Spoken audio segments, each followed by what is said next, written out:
শুভ সকাল। পাহাড়, জঙ্গল আর জলপ্রপাতের অসাধারণ সুন্দর বর্ষার ঝাড়খণ্ড। কয়েকদিন ধরে প্রচুর বৃষ্টি হয়েছে, এই জন্য ভাবলাম ফলসগুলো ঘুরে আসি। টানা 3 দিন ছুটি ছিল। প্রথমে আমরা সীতা ফলস গিয়েছিলাম, তারপরে জোনা ফলস গিয়েছিলাম। তো ফলসগুলো দেখার জন্য সিঁড়ি দিয়ে অনেক নিচে নামতে হয়, কিন্তু নিচে নামার পর ফলসের সৌন্দর্য দেখে সব কষ্ট দূর হয়ে যায়। তারপর স্থানীয় একটা দোকানে আমরা দুপুরের খাবার খেয়েছিলাম, দেশি মুরগির ঝোল আর ভাত।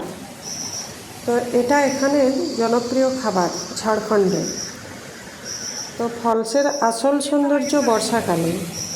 এই সময় ফলসগুলো দেখতে খুবই সুন্দর হয়। শেষে সুন্দর একটা অনুভূতি নিয়ে বাড়ি ফিরেছিলাম।